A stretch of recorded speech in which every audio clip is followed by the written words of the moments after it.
Assalamualaikum warahmatullahi wabarakatuh.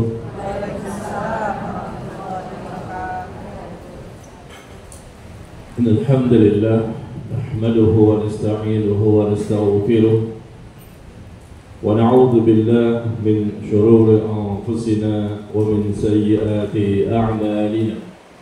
May yahdihillahu fala mudilla lahu wa may yudlil fala hadiya lahu.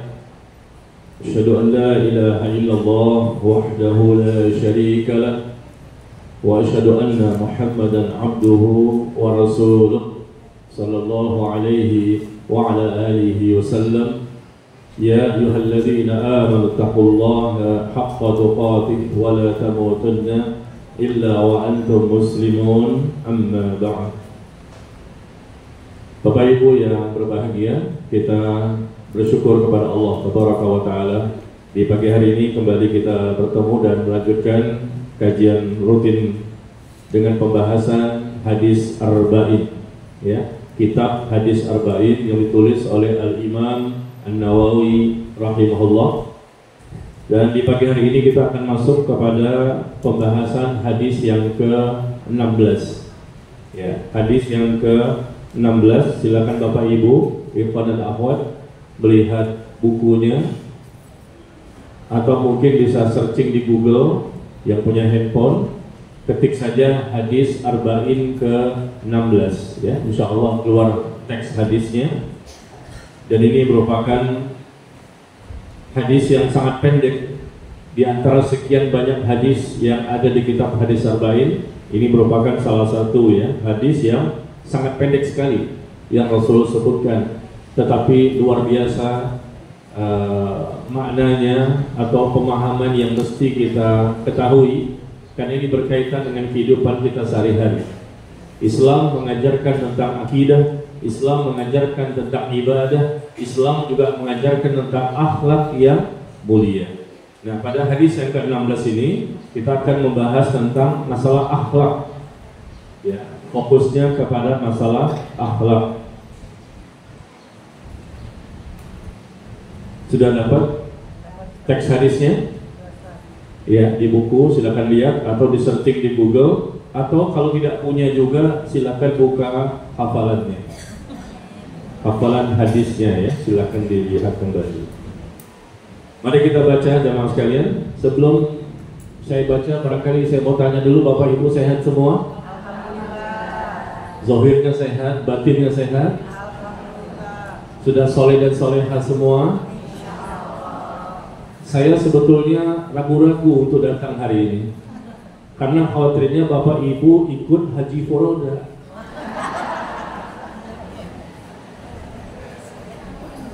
Saya khawatir Bapak Ibu ikut haji furoda, jadi udah di sana gitu loh. Di sini nggak ada jamaahnya karena jamaahnya berangkat semua gitu. Berangkatnya furoda lagi. Nggak jadi, kita berangkat ternyata.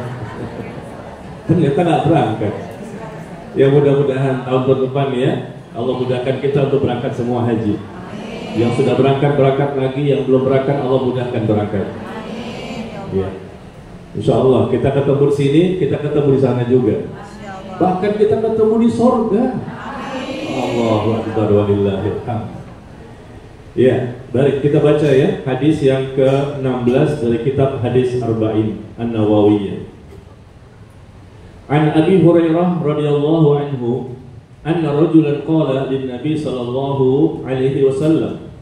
Hadis ini diriwayatkan oleh sahabat yang bernama Abu Hurairah, semoga Allah meridhoinya, bahwa seorang pria laki-laki berkata kepada Nabi Muhammad sallallahu alaihi wasallam dengan mengatakan, ausini,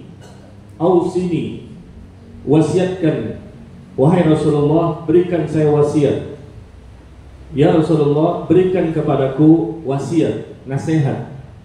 Ya, hanya itu saja. Seseorang bertemu Rasul dan bertanya, berikan kepadaku wasiat yang bisa aku jadikan pegangan dalam hidupku, karena dia bertanya tentang sesuatu yang sangat bermanfaat untuk dirinya tentunya. Maka Nabi mengatakan dengan kalimat yang sangat pendek, wasiat, nasihat untuk laki-laki tersebut, dengan mengatakan, la ta'dhab, jangan engkau marah. Faraddada miraran qala la taghdab. Lalu Rasul pun mengulangi kembali dengan kalimat yang sama, jangan marah. Jangan engkau marah. Diulang lagi, jangan engkau marah. Diulang lagi, jangan engkau marah. Itu saja wasiat yang Rasul sampaikan kepada sahabat tersebut. Dan wasiat itu kadang-kadang berbeda ya, satu sahabat dengan sahabat yang lain. Terkadang Rasul berbicara dengan sahabat yang lain, wasiat yang beliau sampaikan dengan kalimat yang lain. Tapi di sini pada kesempatan ini Rasul hanya menyampaikan dengan kalimat itu saja. Dan kalimat itu dipegang betul oleh sahabat ini sebagai pegangan hidupnya sampai datangnya kematian. Kelihatannya sepele ya, jangan engkau marah. Padahal dia perbuatan yang sangat sulit sekali. Teorinya gampang, prakteknya ketika ada sesuatu yang menjadikan kita bisa emosi ya, gampang tersinggung, gampang emosional, gampang marah. Apalagi ada hal-hal yang memang menjadikan memang kita harus marah gitu. Nah di sini Rasul mengatakan jangan engkau marah, diulang lagi jangan engkau marah, jangan engkau marah. Hadis ini dikeluarkan oleh Imam Al-Bukhari, ya hadis sahih. Jadi sahabat Abu Hurairah yang meriwayatkan hadis ini, nama aslinya adalah Abdurrahman bin Sakhr. Abu Hurairah sahabat Rasul yang paling banyak meriwayatkan hadis. Nama aslinya adalah Abdurrahman bin Sakhr. Ya. Beliau wafat di tahun 59 Hijriah.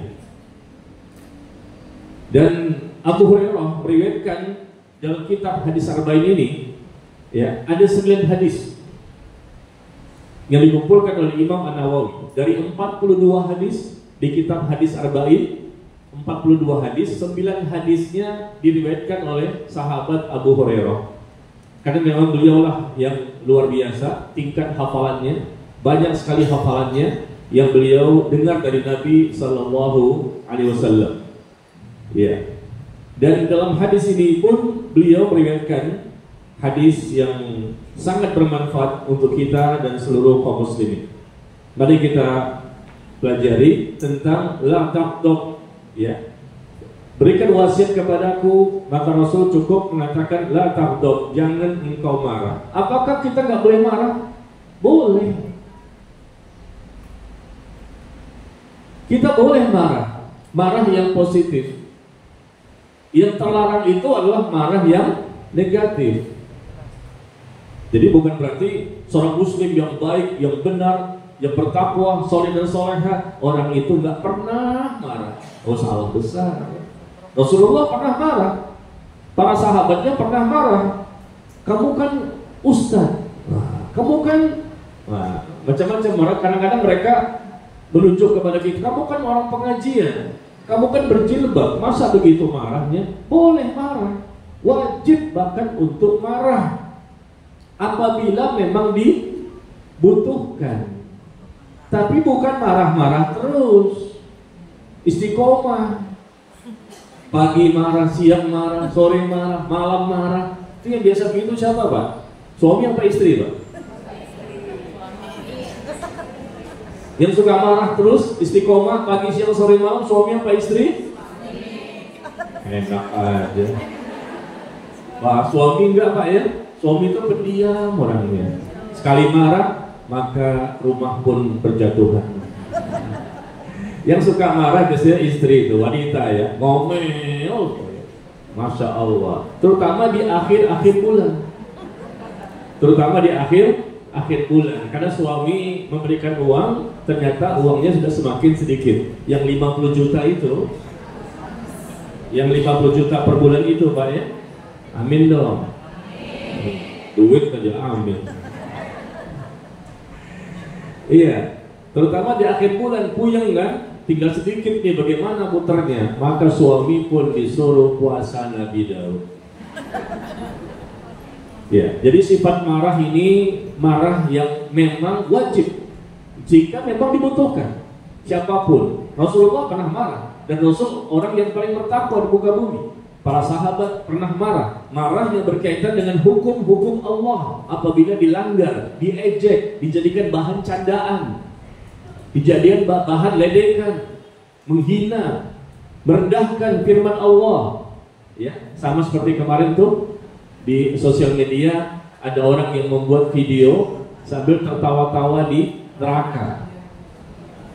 Ya, video yang viral di sosial media, ada orang buat video Pak, ya, sambil dia tertawa-tawa di neraka, dijadikan bahan candaan, dibuat api-api, seakan-akan mereka sedang berada di sana, sedang bersantai-santai, mereka tertawa-tawa, dijadikan bahan candaan api neraka itu. Beginilah siksa neraka. Ternyata kami di sini enak sekali. Dibuat videonya seperti itu. Kita nggak tahu siapa yang membuat ini. Kalau dia Muslim, faqad kafartum ba'da imanikum. Kamu telah kufur setelah kamu beriman. Kenapa? Karena mempermainkan firman Allah. Allah menyatakan dalam Al-Quran begitu banyak ayat tentang siksa neraka yang sangat pedih, yang sangat menakutkan, mengerikan. Rasulullah nangis, para sahabat nangis, para ulama nangis, orang-orang soleh dan soleha menangis. Tapi ternyata ada video kemarin beredar di sosial media, ternyata mereka jadikan bahan candaan, mereka tertawa-tawa. Ya, mereka merasa bahwa ini sesuatu hal yang tidak menyakitkan, tidak menyedihkan, suatu hal yang menggembirakan kok. Ini mempermainkan ayat Allah, karena Allah mengatakan siksa yang amat pedih, amat berat. Luar biasa ya, auzubillah. Jadi kalau orang-orang yang berani mempermainkan Allah, mempermainkan ayat-ayat Allah, atau mereka menghina Rasulullah SAW, maka ini bisa mengeluarkan seseorang dari Islam, membatalkan keimanannya. Ya, jadi sekali lagi sifat marah. Kita marah dengan adanya film seperti itu, karena orang ini melecehkan adanya neraka. Ya kita nggak mau masuk neraka, tapi kita yakin neraka itu ada, dan neraka itu tidak seperti gambaran mereka. Ini menghina, melecehkan, merendahkan, menghina Allah, merendahkan juga firman Allah. Nah, itu misalnya contoh seperti itu ya. Dan contoh-contoh yang lain banyak sekali. Kalau sudah berkaitan dengan hukum-hukum Allah dilanggar, dihina, dinistakan, maka Rasul marah. Marahnya karena Allah. Tapi kalau berkaitan dengan diri mereka sendiri, maka mereka memperbanyak untuk bersabar. Rasul dihina, dicaci maki, para sahabat dinistakan, ya segala macam ya, diintimidasi, diteror, maka mereka bersabar. Tapi kalau sudah agama yang menjadi bahan mainan, candaan, jadi bahan lawakan untuk tertawa bersama-sama, maka wajib seorang muslim untuk marah. Seperti kaum muslimin di Palestina, dibantai, dibunuh, diteror, segala macam. Nah kita marah dengan orang-orang Yahudi, Zionis itu. Nah seperti itulah kurang lebih. Jadi marah itu tidak selamanya kita hindari, tapi kalau memang dibutuhkan marah, wajib bahkan untuk marah. Marah yang positif apabila niatnya karena Allah, caranya sesuai syariat, ya. Dan tentunya kita ketika marah itu tidak berlebihan tentunya ya, masih dalam batas-batas yang masih bisa ditoleransi. Tapi kalau masalah yang negatif, marah bukan karena Allah, itu perbuatan dosa. Marahnya bukan karena Allah. Kemudian yang dia marahkan pun bukan berkaitan dengan hal-hal yang perlu dia marah. Dan cara marahnya pun berlebihan, melampaui batas, sehingga menimbulkan dosa. Ya. Nah, insya Allah kita paham tentang masalah ini, bahwa marah terbagi dua. Yang bisa mengendalikan amarahnya, tidak gampang marah, tidak gampang emosional. Ya, kalaupun marah pada kondisi-kondisi tertentu, cuma satu orang, yaitu orang yang bertakwa. Kalau sudah bertakwa, pasti dia mudah meredam, menahan emosionalnya. Tidak gampang meletup-letup, tidak gampang marah. Kalaupun marah tidak sampai berlebihan dan tidak terkendali. Dan Allah sebutkan itu di surah Ali Imran. Silakan buka di surah Ali Imran ayat yang ke 133 dan 134. Ya. Ali Imran 133 dan 134 Allah menyebutkan wasari'u ila maghfiratin rabbikum wa jannatin 'arduha as-samawati wal ard u'iddat lil muttaqin.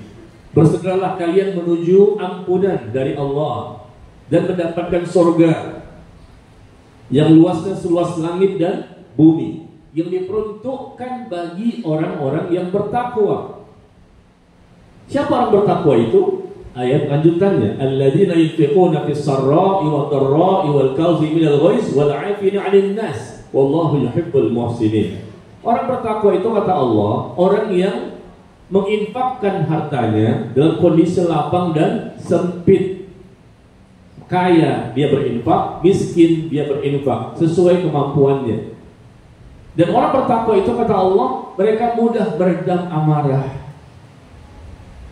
Mudah meredam amarah. Amarahnya itu kalaupun marah terkendali, tidak berlebihan, tidak melampaui batas. Dan mereka mudah memaafkan kesalahan manusia. Nah, sifat-sifat seperti ini kata Allah adalah sifat bagi orang yang bertakwa.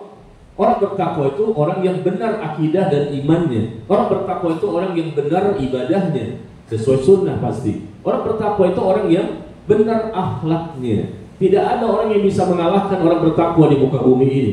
Orang yang paling mulia di sisi Allah di antara kita semua adalah orang yang bertakwa. Ya, jadi kalau kita ini, maaf ya Bapak Ibu, kalau kita ini gampang suka marah, udah ngaji nih, udah taklim, sudah jenggotnya sampai sepuser, ya, jilbabnya selebar pintu masjid, masya Allah. Tapi marah lagi, suka marah terus. Berarti Anda masih gagal ngajinya ini. Kalau marah pada hal-hal yang positif, misalnya anak dikasih tahu ngeyel, berkali-kali salah, mungkin butuh marah, silakan marah. Bahkan Rasul mengajarkan wajib untuk marah ketika anak disuruh sholat umur 7 tahun sampai 10 tahun belum juga mau sholat, dipukul. Pukul yang mendidik ya, bukan pukulan yang mematikan. Sekali pukul mati tuh anak. Jangan. Iya, 10 tahun pukul kata Rasulullah. Kenapa?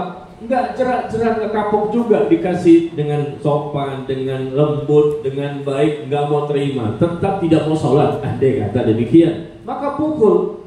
Nah, ketika mukulnya kan ada ekspresi rasa marah, marahnya karena Allah, dan memukulnya pun dengan cara yang benar, jangan sampai berlebihan. Nah, seperti itu, ya.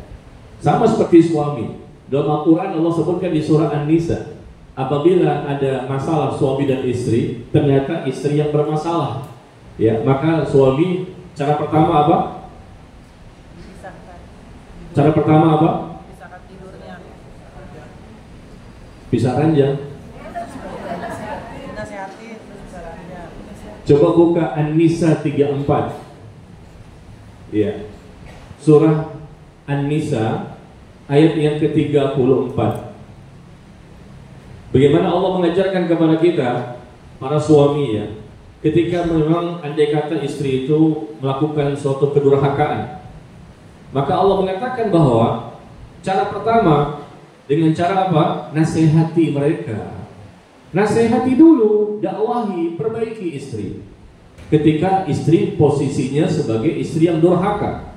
Yang kedua, dinasihati berkali-kali sekian lama nggak mempan, maka cara kedua, tinggalkan mereka di tempat tidur, pisah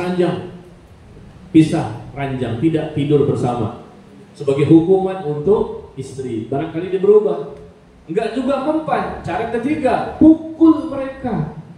Cara ketiga terakhir, pukul bukan dipiting dan dibanting, dipiting, dibanting, smackdown. Ya, tapi dipukul dengan pukulan yang ringan, yang diharapkan nanti istri itu akan berubah, bukan KDRT ya. Nah, cara ketiga, ketika memukul tentunya kan dengan ekspresi marah, karena istri itu nggak mau berubah. Cara pertama enggak, cara kedua enggak, cara ketiga marah, dipukul, pukul pada bagian tubuh tertentu ya, tidak boleh bagian muka.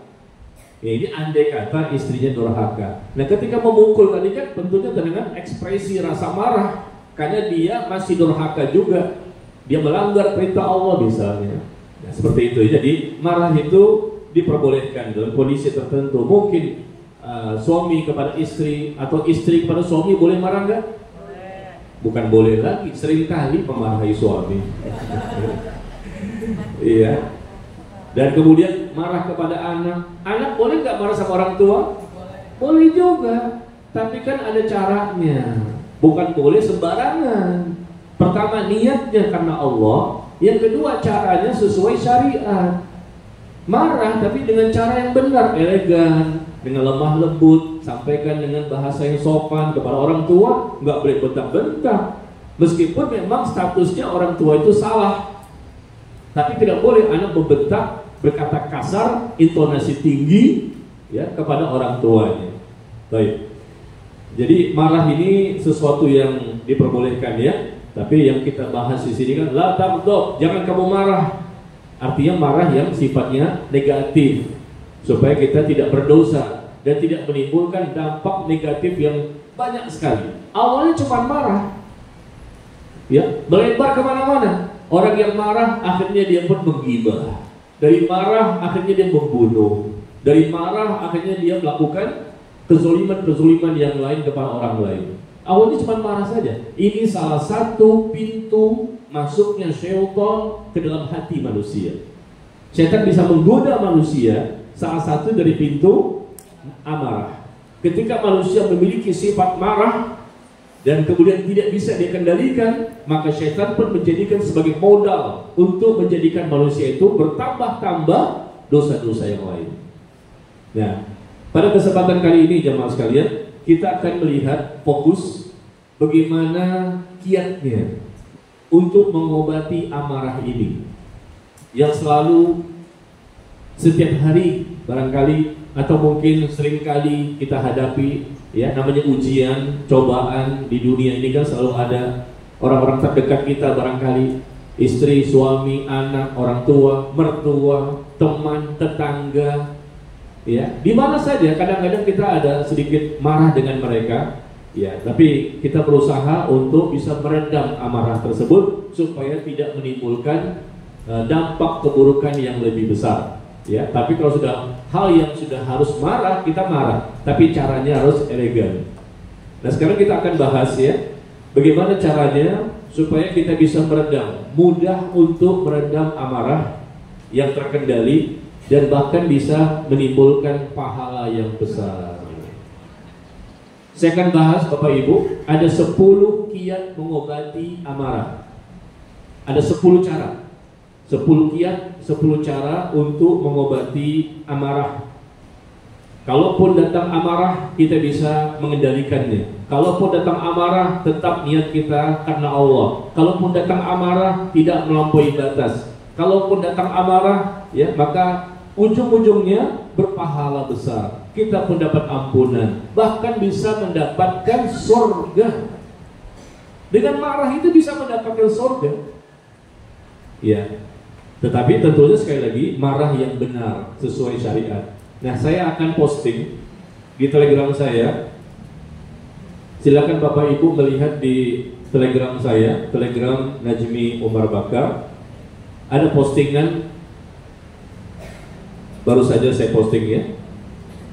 Ada postingan yang berjudul 10 kiat mengobati amarah. Supaya Bapak Ibu tidak usah mencatat lagi, cukup dengan tulisan yang saya tulis di artikel ini. Mudah-mudahan Bapak Ibu memiliki aplikasi Telegram, ya. Telegram saya Najmi Umar Bakar. Ada Telegram Bapak Ibu?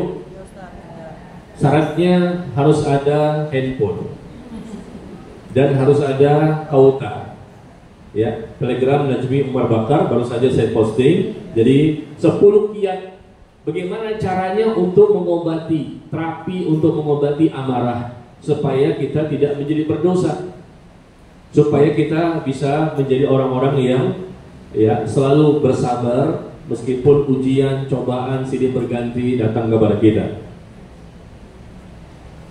Ya, sudah? Sudah dapat artikelnya di Telegram, ya?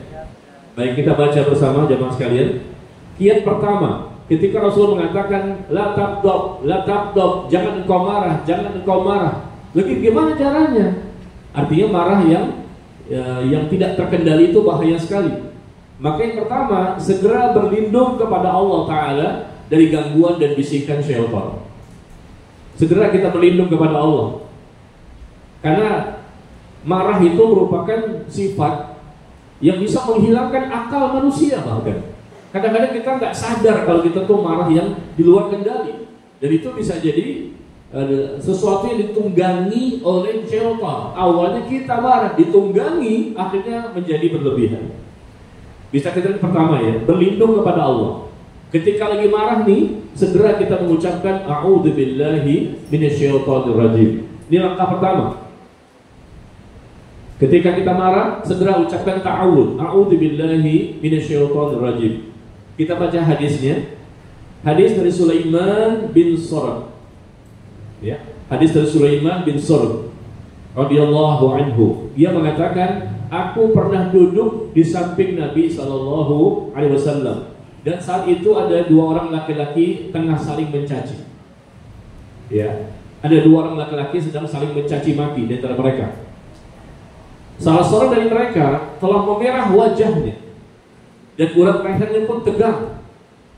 Namanya orang lagi mencaci kan, lagi melaknat, kamu ini, wah, keluar kata-kata hewan-hewan keluar itu, binatang-binatang ya. Kemudian dikatakan wajahnya memerah, urat lehernya tegang. Maka beliau sallallahu alaihi wasallam bersabda, aku benar-benar mengetahui. Rasul mengatakan bahwa la a'lam kalimah law qalaha la dhahaba anhu alladhi yajidu fantalaqa ilaihi. Aku betul-betul mengetahui perkataan yang apabila diucapkan niscaya akan lenyap, akan hilang emosi yang ia alami. Andai kata dia mengatakan kalimat a'udzubillahi minasyaitonirrajim, maka akan lenyap emosi itu, marah itu akan hilang darinya. Hadis yang dikeluarkan oleh Imam Al-Bukhari dan Imam Muslim. Bisa ingat gak nih? Kira-kira pas kita lagi marah, ingat gak poin pertama ini? Kadang-kadang kita lupa kan? Di sini kita ingat, oh iya pas marah ucapkan ta'awudz, a'udzubillahi minasyaitonirrajim. Tapi begitu marah nanti di luar, lupa lagi. Akhirnya marahnya bisa jadi tidak terkendali. Baik suami maupun istri atau anak atau siapapun, akhirnya terjadilah kalimat perceraian. Suami menceraikan, mentalak istrinya, atau istri minta gugat cerai dan lain-lain. Karena masalah kecil sebetulnya, tapi jadi besar. Kenapa? Karena marahnya tidak terkendali. Masalah kecil. Di antara mereka biasalah, suami punya minus, istri juga minus, sama-sama. Mereka manusia punya plus dan minus. Atau mungkin masalah anak, atau masalah mertua, ibu kamu tuh begini, gimana sih ibu kamu, atau bapak kamu gimana, ya. Begitulah hidup di dunia ya. Maka jangan sampai kita ini membesar-besarkan masalah ya. Masalah dunia jangan dibesar-besarkan, tahan emosinya. Tapi kalau sudah masalah akhirat, kita besarkan. Karena itulah kehidupan dan keselamatan kita di sana. Di langkah pertama, apabila kita sedang marah yang bergejolak, ya, ini kayaknya Bu, Bapak, tanduknya keluar. Lagi marah ini kan tanduknya keluar dan taring-taringnya pun keluar. Masya Allah. Ya, seperti itu, marah sampai taringnya pun keluar, tanduknya pun keluar. Saking luar biasa kemarahannya. Bahkan rambut-rambutnya berdiri semua. Ibu-ibu kan pakai jilbab tuh, tembus dia. Rambutnya langsung berdiri. Saking marahnya kepada suami, terutama di akhir bulan. Kalau ibu-ibu di sini sih nggak pernah merasakan ya akhir bulan marah sama suami, karena sisanya masih banyak Pak Ustaz. Amin lagi. Sisanya masih banyak stoknya. Suaminya Masya Allah sayang dan cinta banget sama istrinya. Jadi pertama itu ya, jangan marah. Kalaupun marah sekali-sekali waktu, memang kondisinya harus marah, karena memang itulah solusi yang terbaik.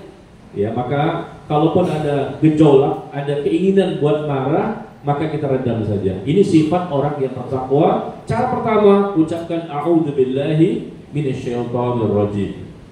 Yang kedua, segera berzikir, istighfar dan bertaubat. Ketika lagi marah, segera kita berzikir, istighfar dan bertaubat. Kadzalik kal abdu, ya. Bahwa Rasul mengatakan demikianlah seorang hamba, ia tidak akan dapat selamat dari syaitan kecuali dengan zikir kepada Allah. Susah untuk selamat dari syaitan itu, karena syaitan itu punya banyak cara untuk menggoda kita. Kita punya berapa kiat? 10 kiat. Dia punya 1000. Udah pengalaman iblis ribuan tahun. Banyak korban-korban berjatuhan. Jadi kalau sudah Rasul mengatakan lakukan ini, nah ini insya Allah bisa. Ini kiat yang terbaik. Setelah kita ucapkan a'udzubillahi minasyaitonirrajim, berlindung kepada Allah dari gangguan syaitan. Karena syaitan inilah yang menjadikan kita marah itu tidak terkendali, sampai hilang akal, bahkan ngomong apapun lupa. Kamu tadi menceraikan aku ya? Enggak, kata suami. Kamu ucapkan kalimat cerai loh? Enggak. Dia nggak sadar mengucapkan kalimat talak. Saya talak kamu. Karena di luar kendali, akalnya sudah tidak berfungsi, tertutup akalnya. Ya, baik. Jadi segeralah kita ucapkan ta'awud. Yang kedua, Rasul mengatakan tidak akan dapat selamat seorang hamba dari syaitan kecuali dengan berzikir kepada Allah pada waktu sedang marahnya itu. Maka segeralah kita berzikir. Ya, berzikir itu kan macam-macam modelnya ya. Atau kita istighfar astagfirullahalazim, atau kita bertobat astagfirullah wa atubu ilaih, dan seterusnya. Karena terapinya itu disebutkan oleh Nabi SAW. Rasul itu manusia yang paling sabar, jarang marah. Ya, kalaupun marah karena adanya hukum-hukum Allah yang dilanggar, maka Rasul sebagai orang yang terbaik di muka bumi ini, kekasihnya Allah yang sudah jelas surganya, diampuni semua dosanya, Rasul mengajarkan kepada umatnya begini, supaya kita bisa termasuk orang-orang yang sabar sebagaimana beliau. Yang ketiga, kiat untuk bisa meredam amarah ini adalah segera memperkuat kesabaran. La taghdab, jangan kamu marah, maka segera perkuat kesabaran. Kadang-kadang kita nggak sabaran, ya. Bisa jadi ini suatu hal yang baik loh. Kita nggak tahu. Nih contoh, kita ke airport, ya, udah cepet nih kan, macet di jalanan. Sampai di sana kita terlambat, pesawat sudah berangkat. Marah nggak Bapak Ibu? Marah kan? Wah, ini ternyata saya sudah beli tiket. Marah-marah kita, kenapa pesawat tidak bisa nunggu kita? Loh, kita emang siapa? Kan salahnya kamu, kenapa kamu terlambat? Tapi kan bukan salah saya. Yang salah siapa? Macet di jalanan. Ya, macet di jalanan berarti ada antisipasi sebelumnya, jangan terlalu mepet banget. Ya, kita khawatir ada macet kan, berarti kita harus lebih awal jalannya. Nah, kita marah-marah ini. Ya, akhirnya tiket tadi pun kita lempar, kita merasa kesel sekali. Baru beberapa saat kemudian diumumkan bahwa pesawatnya jatuh. Apa kata dia? Untung saya nggak berangkat. Ya Allah ya. Jadi nggak sebetulnya di balik itu ada hikmahnya. Kita introspeksi, kita nih yang bermasalah. Kenapa bisa seperti itu? Bisa jadi ya, ada masalah itu akibat dari perbuatan kita sendiri. Contoh tadi saya katakan, dia tidak cepat-cepat berangkat, tidak antisipasi, mepet banget gitu dengan jadwal keberangkatan, berarti kan salah dia. Tapi coba andai kata nih, setelah berangkat pesawat jatuh, loh kan bagaimana? Senang dia, bahagia. Maka perkuat saja kesabaran, pasti ada hikmahnya. Contoh kemarin, Bapak Ibu tahu nggak beritanya? Dari mana tuh? Libya ya? Iya. Kali pesawat. Iya. Jamaah haji Libya kemarin. Dia lagi ngurus paspor, belum selesai di bandara. Pesawatnya nggak bisa nunggu dia. Pesawat berangkat, kata pilot.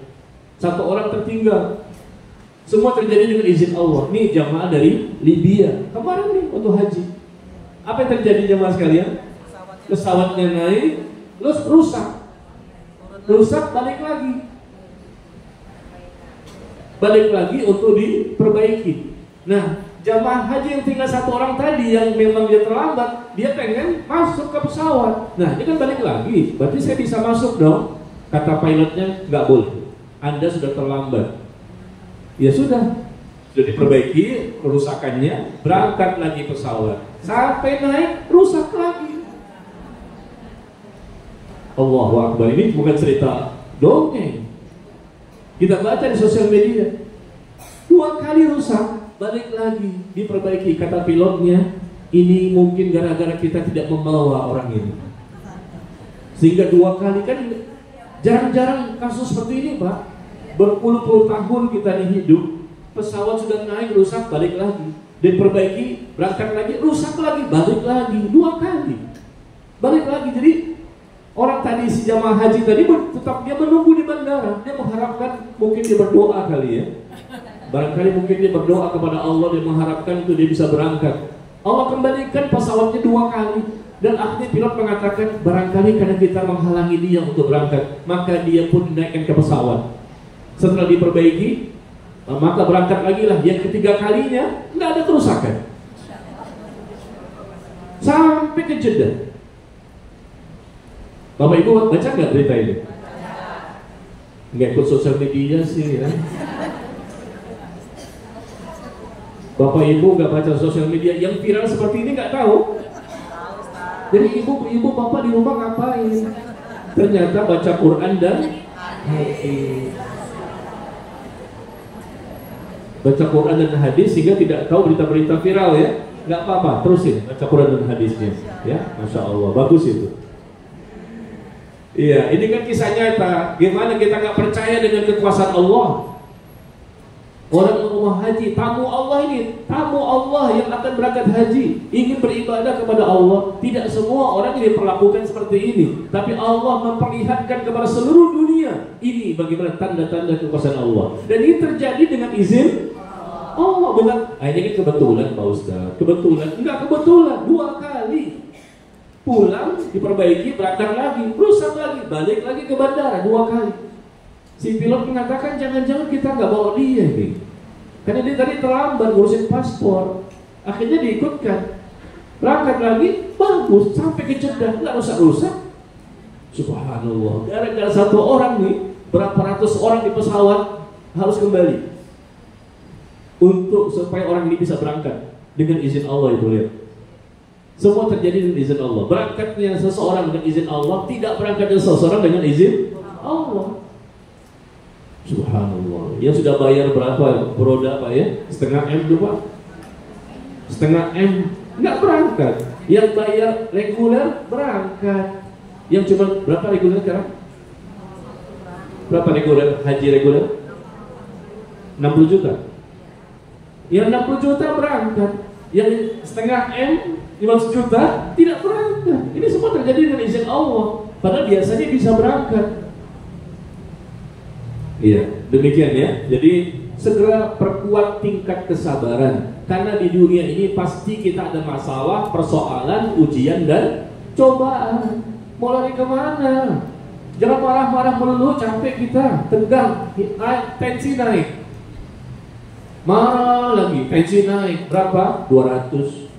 Ujung-ujungnya stroke. Makanya bagus, wah puasa Senin Kamis, puasa Nabi Daud, tapi marah lagi, tensi naik. Nah, tensi naik 170 aja, udah kena stroke tuh. Banyak orang seperti itu. Ya, nauzubillah. Ada yang kuat sih, 170 belum, tapi ada juga yang 170 saja udah kena stroke, 180, ada yang 200. Karena tidak bisa mengendalikan pikirannya, dia stres, tegang, marah, yang tidak terkendali menghadapi ujian dan cobaan yang silih berganti, yang memang pasti ada.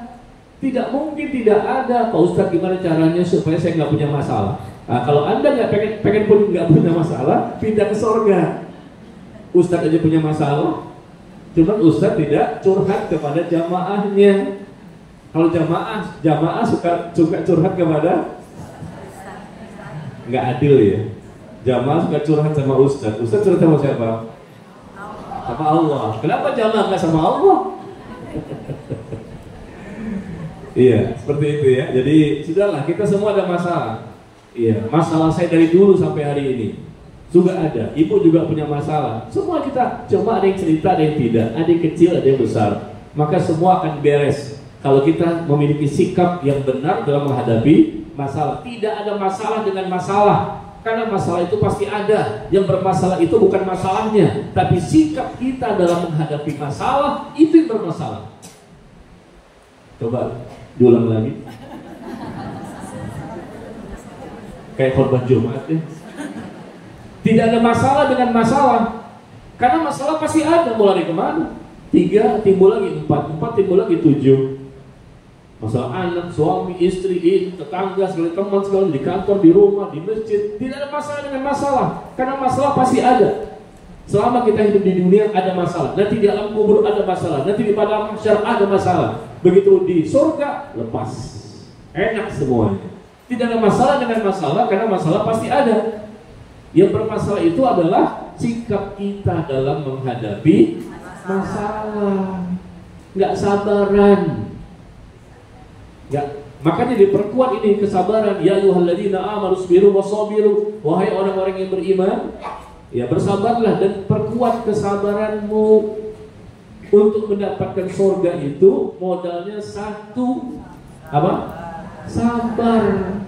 Masuk surga bukan karena amal kita. Kita masuk surga itu karena rahmat Allah. Dan rahmat Allah diberikan kepada siapa?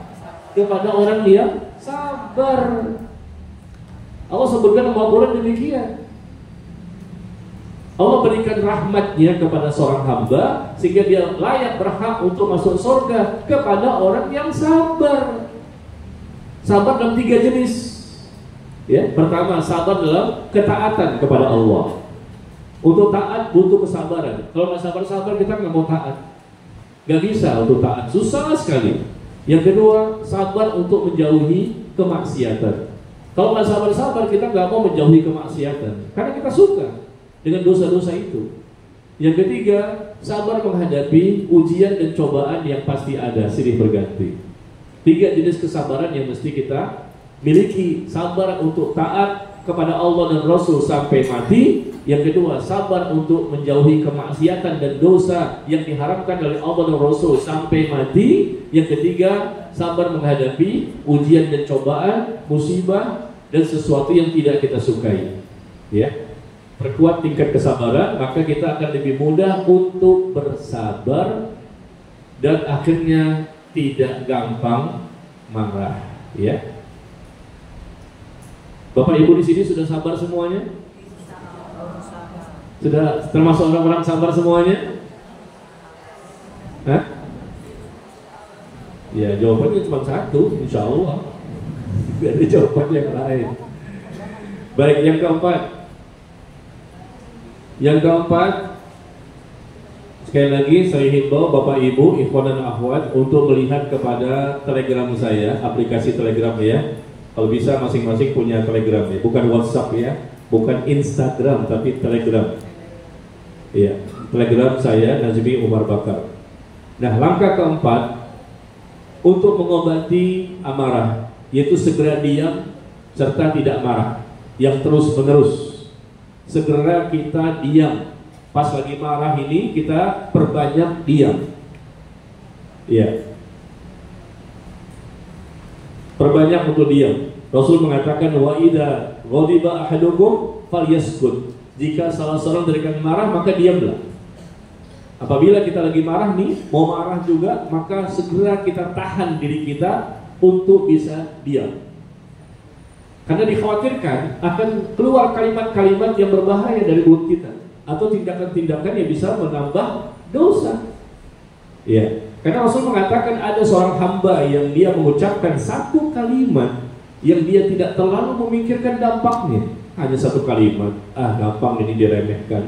Ternyata menggelincirkan dia ke dalam neraka yang dalamnya sejauh timur dan barat. Gara-gara satu kalimat yang dianggap remeh, yang dia keluarkan dengan lisannya, akhirnya menggelincirkan dia masuk ke dalam neraka yang di dalamnya sejauh timur dan barat.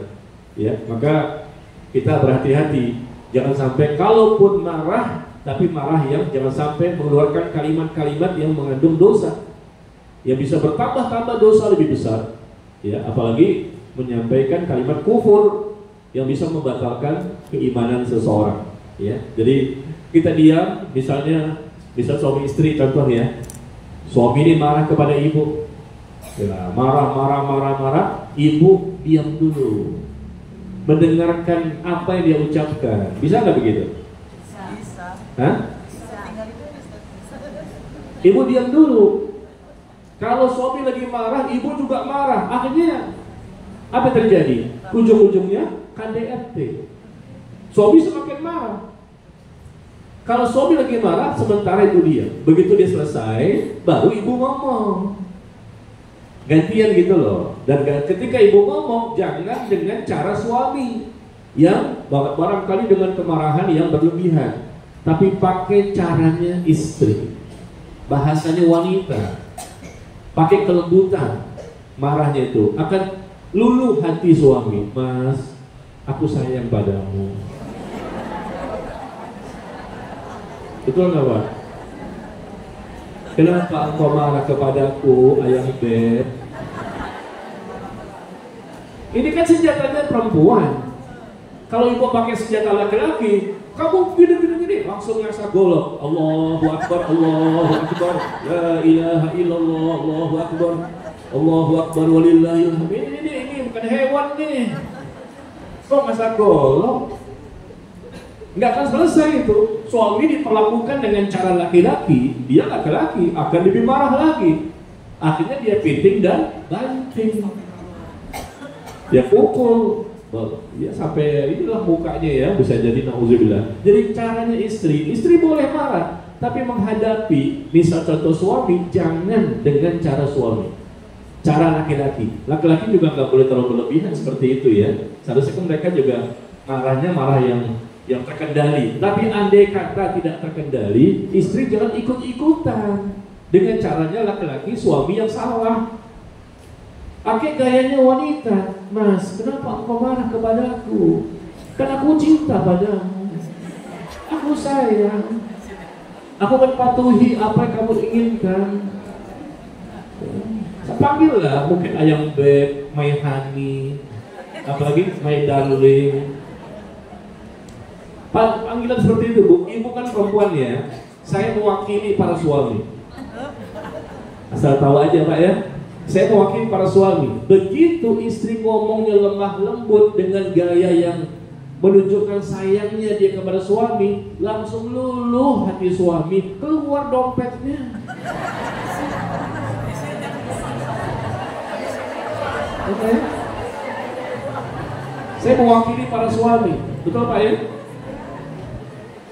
Dibelai rambutnya, jangan begitu dong sayang. Ya, dipegang-pegang jenggotnya, tarik gitu kan.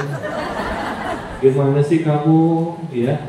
Dan ibu kalau suami lagi marah, pegang badan dia, didekap, kemudian ucapkan dengan kalimat yang baik, lalu cium pipinya. Ini bukan bercanda, ini benar. Saya mewakili para suami, betul Pak ya? Keluar dompetnya, keluar ATM-nya, isinya suuzon.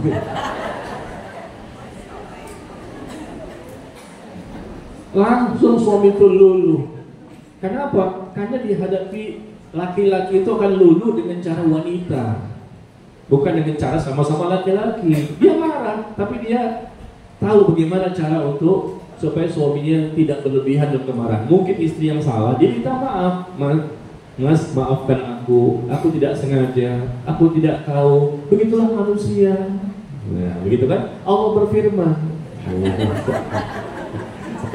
Pakai ayat lagi Pak, Masya Allah. Makanya ibu-ibu hafalkan itu.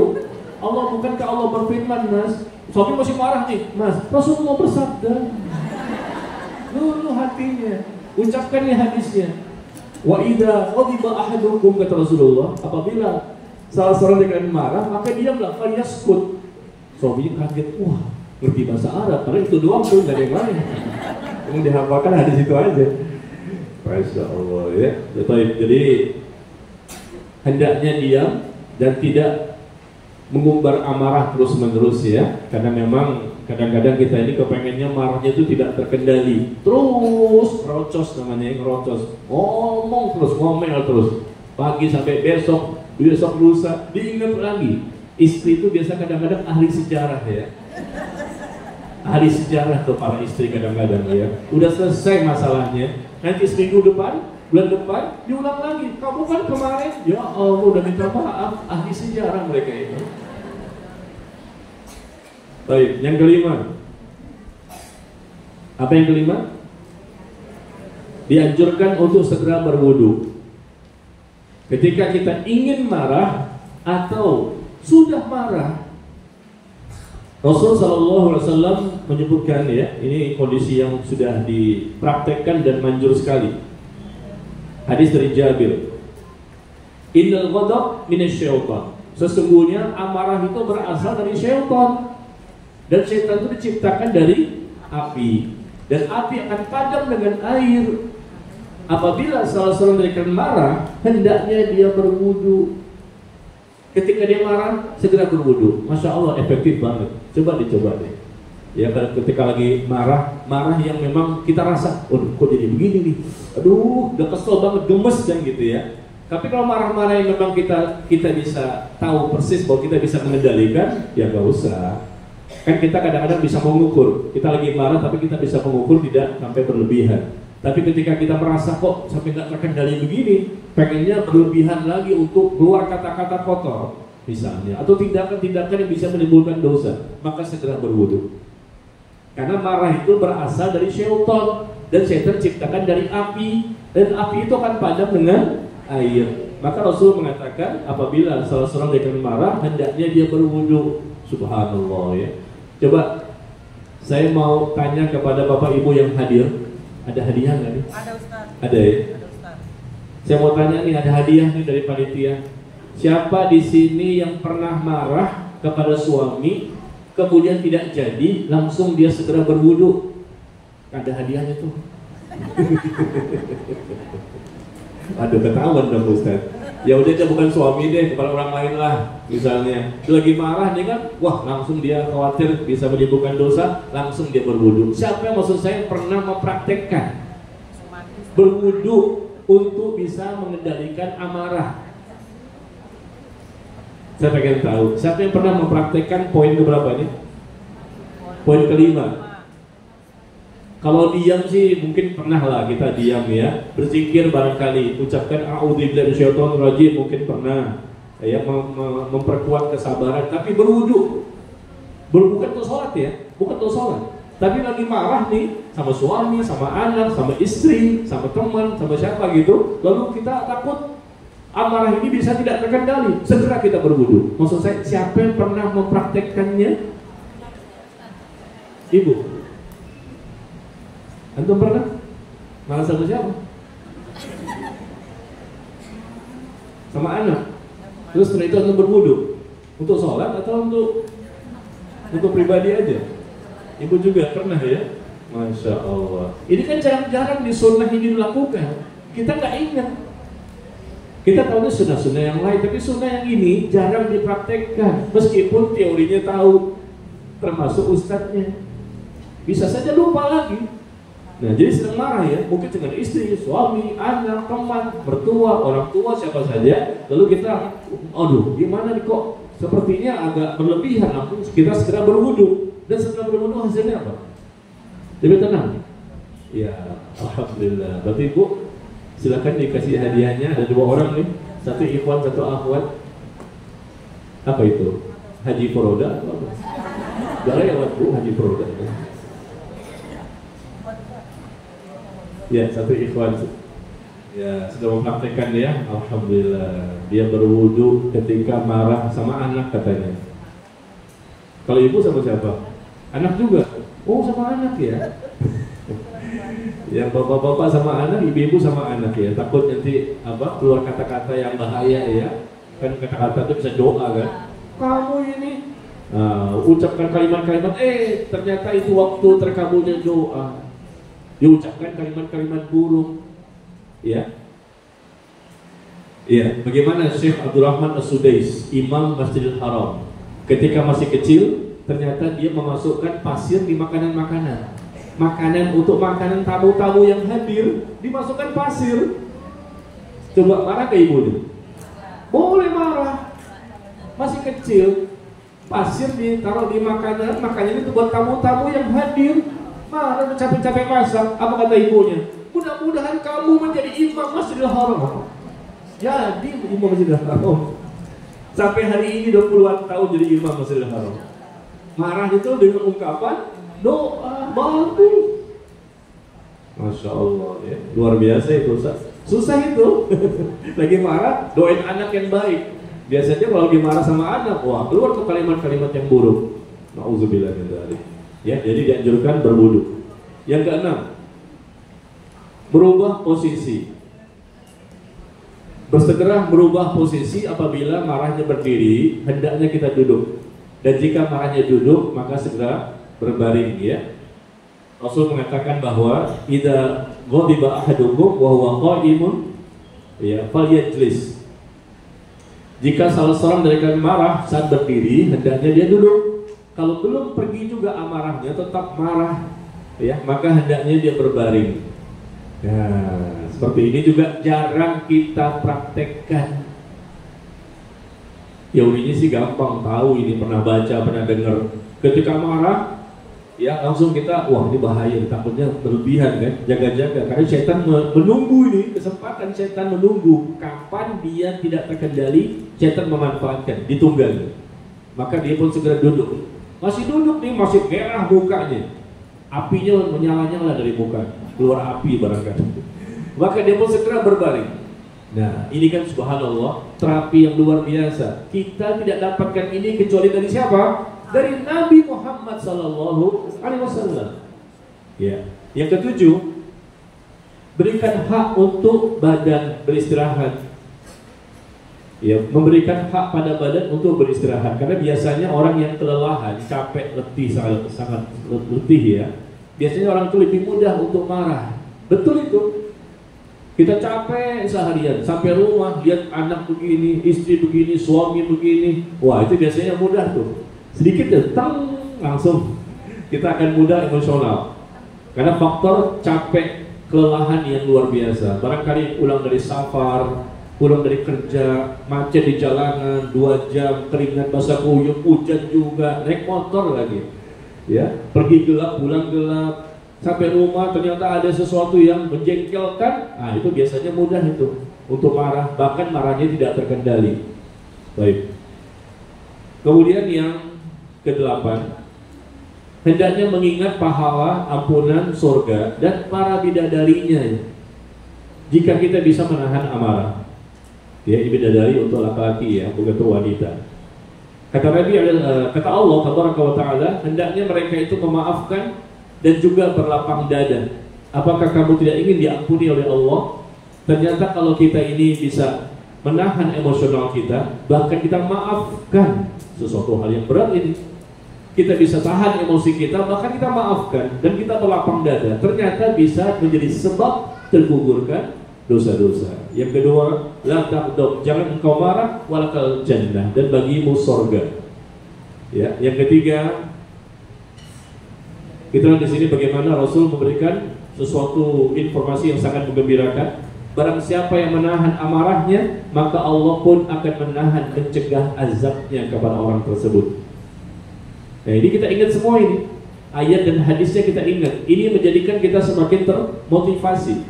Barang siapa menahan kemarahannya, padahal dia mampu untuk melampiaskannya, dia punya kekuatan, kekuasaan, kekayaan, jabatan, ya, tapi dia tidak mau melampiaskan kemarahannya, maka Allah pun akan memanggilnya pada hari kiamat di hadapan seluruh makhluk. Lantas Allah menyuruhnya untuk memilih bidadari mana yang dia sukai. Silakan pilih bidadari mana yang dia sukai, karena dia bisa menahan amarah, padahal dia mampu untuk bisa melampiaskan. Kemudian yang terakhir, barang siapa meninggalkan amarahnya, Allah akan menutup aibnya. Kita kan banyak aib nih. Salah satu cara agar aib kita tidak terbongkar di dunia dan di akhirat adalah kita jangan gampang amarah. Barang siapa meninggalkan amarahnya, Allah akan menutup aibnya. Dan barang siapa menahan amarahnya, padahal dia mampu untuk melakukan, niscaya Allah pun akan memenuhi hatinya dengan rasa aman nanti pada hari kiamat.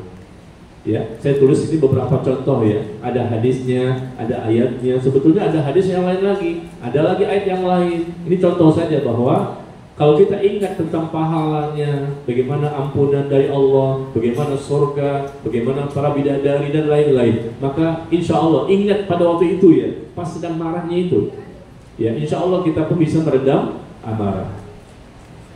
Yang ke-9,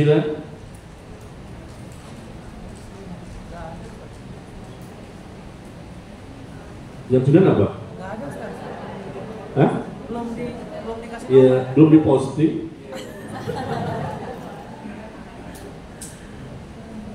Ya, saya posting sekarang ya. Baik, silakan baca yang ke-9.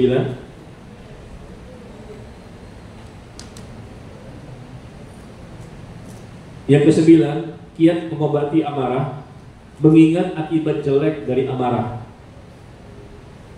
Karena dengan kemarahan seseorang bisa menjadi gelap mata, sehingga bisa melakukan tindakan atau mengucapkan perkataan yang berakibat buruk bagi diri dan agamanya. Gelap mata dia, hilang akalnya, tertutup, sehingga apa yang dia ucapkan pun dia nggak sadar. Dia sedang mentalak istrinya, atau mengucapkan kalimat-kalimat yang lain, yang menghina, mencaci maki, menuduh-nuduh, berkata keji. Akhirnya ujung-ujungnya berkelahi, membunuh. Bahkan bukan membunuh saja, dia cincang-cincang, dia mutilasi. Karena kemarin tidak terkendali itu, Bu. Coba lihat di sosial media kan. Bukan pembunuhan saja, dia bunuh, dia perkosa, dia cincang, dia mutilasi, masukin koper, dia buang ke sungai. Na'udzubillah. Jahat banget orang seperti ini. Kenapa? Karena marah yang tidak terkendali.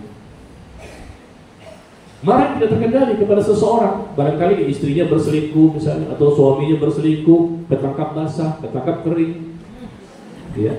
Dan marah tidak terkendali. Ya boleh marah pada waktu itu, karena memang ternyata pasangannya tidak setia. Tapi kan kita lihat kan, ketika dia marah tidak terkendali itu, sampai dia bunuh pasangan hidupnya, bahkan dia mutilasi, dia cincang-cincang. Nah ini kemarahan yang tidak terkendali ya. Jadi ingat bagaimana akibat jelek dari amarah itu, karena bisa menjadikan kita itu gelap mata, sehingga melakukan tindakan atau mengucapkan perkataan yang berakibat buruk bagi diri dan agamanya. Kemarahan itu sering menyeret kepada perkara haram, seperti mencaci, menghina, menuduh, berkata keji, membunuh, dan lain-lain. Yang terakhir, maaf satu lagi ya. Kata Rasulullah SAW, jika ada seseorang yang menghinamu dan mempermalukanmu dengan sesuatu yang dia ketahui ada padamu, kita dihina sama orang ini, kita dicela sama orang, ya. Dan dia tahu tentang aib-aib kita, maka jangan engkau membalasnya dengan sesuatu yang engkau mengetahui aibnya pun kita tahu. Akibat buruk biarlah dia menanggungnya. Ini susah ini. Kalau enggak kita beriman kepada Allah, punya rasa takut kepada Allah, susah untuk mempraktekkan hadis ini. Orang membongkar aib kita, menjelek-jelekkan kita, atau memfitnah kita, kita tahu dia bongkar kita cuma 2, kita tahu aib dia 20. Oh begitu, saya tahu 20 loh, kita bongkar juga aibnya dia. Dia melakukan kejahatan, apa bedanya? Sama setan. Ya, seharusnya kita tidak boleh mengungkap aib dia. Dan kita tahu dia mencela kita, memfitnah kita, kita boleh klarifikasi. Kita klarifikasi, sampaikan yang benar itu seperti ini. Itu tuduhan tanpa bukti, boleh. Tapi jangan kita balas dengan kita bongkar juga aib dia. Bahkan kita dusta dalam tuduhan-tuduhan. Ya, sebetulnya dia tidak melakukan, tapi kita menuduhnya. Dan ini terjadi, Bu. Yang udah ngaji pun Bapak sama seperti ini. Kenapa? Karena dia ingin supaya orang itu lebih hancur.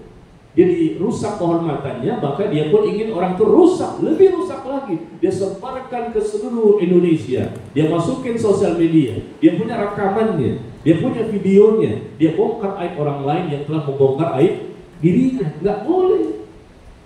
Kalau dia bongkar aib kita, dia akan mendapatkan balasan otomatis. Perbuatan dosa zalim akan dibalas di dunia sebelum di akhirat.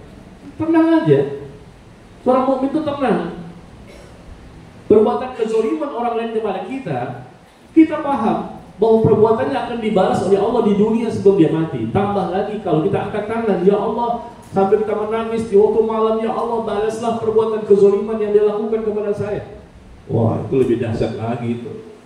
Ya, bisa diberikan balasan yang lebih dahsyat. Tapi kita jangan balas dengan bongkar aib juga, menuduh-nuduh juga. Kita jelek-jelekkan dia, kita sebarkan kemana-mana, kita giring opini, ya, buatlah bagaimana supaya orang semuanya mendukung kita. Padahal itu dusta. Kalaupun itu benar, nggak boleh juga. Bisa nggak Bapak Ibu? Hah? Karena kita cari ini, Biasanya kita cari apa? Orang yang bisa menolong kita supaya kita itu dibenarkan oleh orang lain. Ya. Jadi seperti itu nggak boleh ya. Maka hendaknya kita ingat akibat jelek dari amarah tersebut ya. Jangan sampai orang lain berdosa, kita pun ikut-ikutan berdosa. Kita jangan bongkar aib, meskipun kita tahu lebih banyak aib orang tersebut dibandingkan dia tahu tentang aib kita. Gampang ya teorinya? Coba pas praktek ya. Yang terakhir, yang ke-10, hendaknya kita mengingat akan kisah-kisah orang yang soleh yang dapat menahan amarahnya. Ya, ini juga diantaranya ya yang bisa kita lakukan. Ada contoh di sini, seseorang telah mencerca Asy-Sya'bi. Ya. Seseorang telah mencela seorang ulama namanya Asy-Sya'bi rahimahullah. Maka beliau mengatakan apa? Dia dicela, dijatuhkan kehormatannya, dicaci maki. Apa sikap dia? Bila ucapan kamu itu tidak benar, maka semoga Allah mengampunimu. Kalau nggak benar ucapanmu, semoga Allah mengampunimu. Dan kalau memang ucapanmu itu benar, ketika dia mencela ulama ini, semoga Allah pun mengampuni diriku.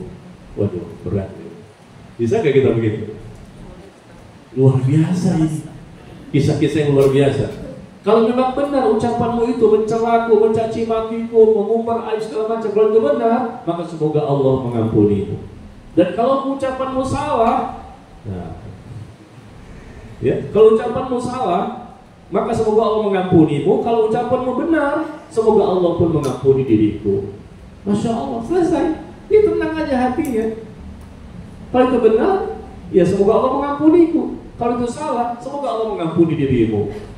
Selesai. Dia nggak mempermasalahkan, ini dunia kok. Akhirat yang lebih penting. Tapi tingkat kesabaran seperti ini bisa menahan emosional. Bayangkan dicela, dicaci maki, difitnah, disebar di mana-mana, dirusak kehormatannya. Wah, kalau kita tuh langsung ngasah golok mungkin ya. Langsung ngasah golok, mungkin diri kita, mungkin anak kita, mungkin suami, mungkin istri, orang tua, kita nggak terima kan? Ya, terjadi perang dunia ketiga itu. Tapi kalau orang yang bertakwa tidak. Nah, ini sikap, makanya orang bertakwa itulah orang yang bisa menahan, meredam amarahnya. Berarti kita belum bertakwa, levelnya beda ya. Kemudian berikutnya, Ahnaf bin Qais pernah dicaci maki oleh seseorang. Tetapi Ahnaf, ini seorang tabi'in ya, ulama di zaman tabi'in. Dicaci maki dia diam aja. Orang itu mengulangi makiannya, dicaci maki dia diam aja. Sehingga capek sendiri orang itu. Maka dia mengatakan, sialan, tiada yang menghalanginya untuk menjawab makianku selain kehinaanku di matanya. Dia diam aja, caci maki silakanlah, kamu yang berdosa, saya nggak mau membalas. Dicaci maki lagi, dihina lagi, dia diam aja. Sehingga orang yang tadi ya mengucapkan kalimat-kalimat jelek jadi malu sendiri jadinya, capek dia karena nggak ada perlawanan. Ternyata dia tidak marah. Nah itu ya bagaimana? Yang terakhir, Ali bin Abi Thalib radhiyallahu anhu, beliau pun dicaci maki seseorang. Ini sahabat ya. Lalu Ali memberikan baju yang ia kenakan bergaris-garis kepada orang tersebut. Dicaci maki, kemudian dikasih hadiah. Kita dicaci maki coba, apa langsung kita buka baju kita? Sebentar ya, saya ambil baju di lemari, baju yang paling bagus nih buat kamu. Loh, ini kan biasa kita kasih sama orang yang memang dekat sama kita kan. Ini mencaci maki kita, merusak kehormatan. Ali membuka baju luarnya bergaris-garis, diberikan kepada orang tersebut, dan dia menyuruh seseorang berikan kepadanya 1000 dirham. 1000 kasih baju, kasih duit. Gimana orang itu? Jadi malu.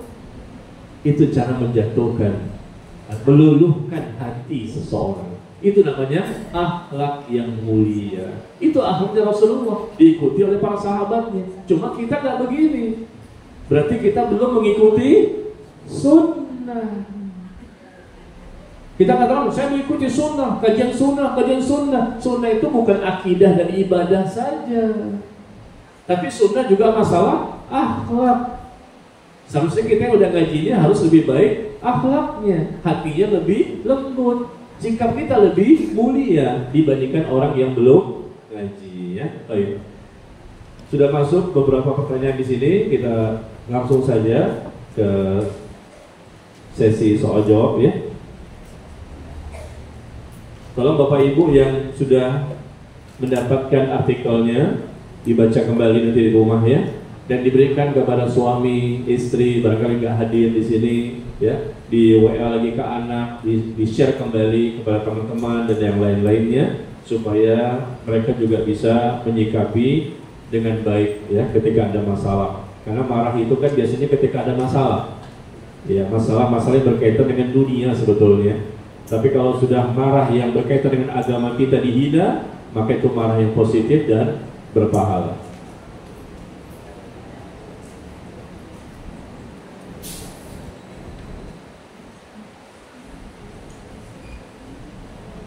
Yang tidak sesuai tema paling belakang. Iya.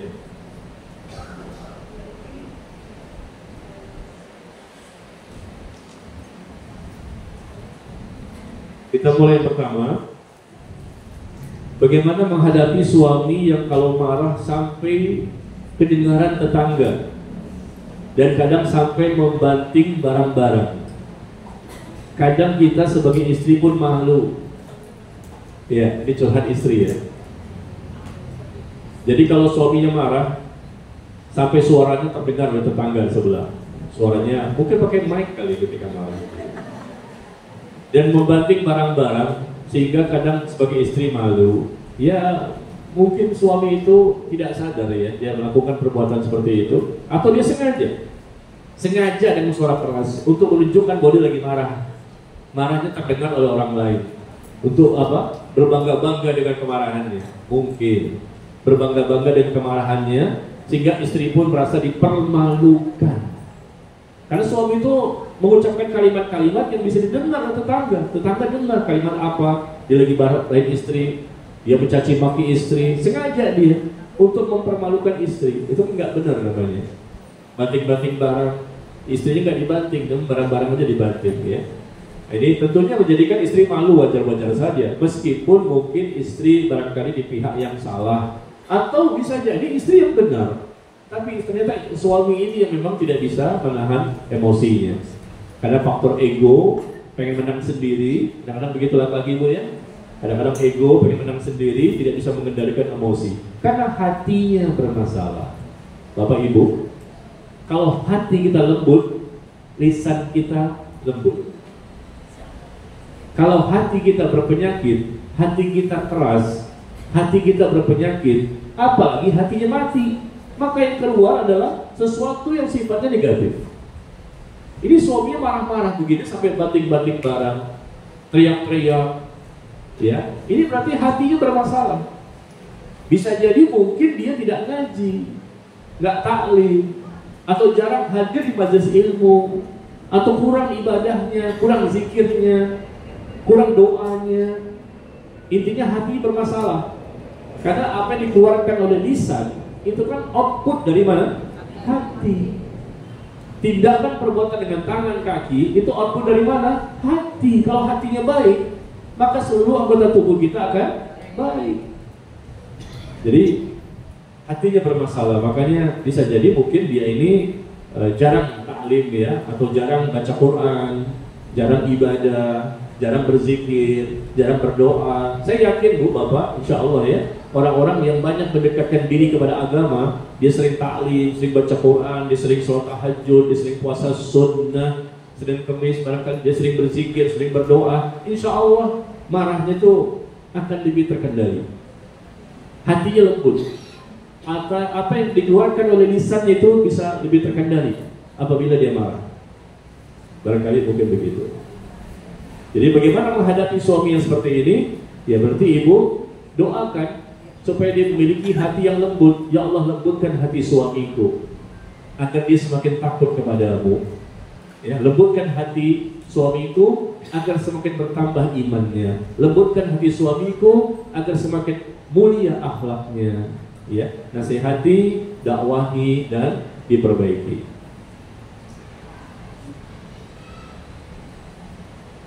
Ustadz, apabila suami istri bertengkar,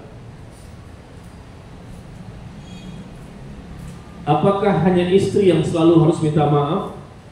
Apakah suami tidak perlu minta maaf? Ya tergantung masalahnya. Kadang istri yang minta maaf, terkadang suami yang minta maaf. Ya suami jangan ego juga. Kalau suami yang soleh, dia akan minta maaf karena dia tahu dia yang salah. Ya, tapi kalau suaminya benar, masa suami minta maaf? Ya, kalau istrinya benar, suaminya salah. Nah, ini Bu, triknya. Suaminya salah, istrinya benar.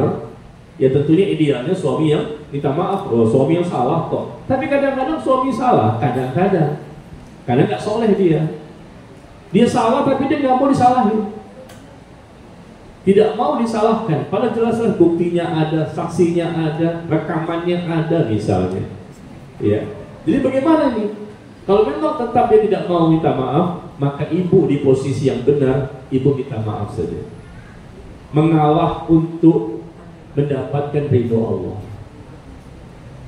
Idealnya memang sekali lagi suami yang minta maaf karena kondisi dia yang salah gitu. Udah jelas kok. Orang-orang semua mengatakan dia yang salah. Tapi andai kata kadang-kadang suami yang egonya tinggi banget, dia merasa pemimpin, dia sebagai kepala rumah tangga, dia cari duit, cari nafkah, duitnya banyak, istri nggak punya duit, maka dia berat untuk minta maaf.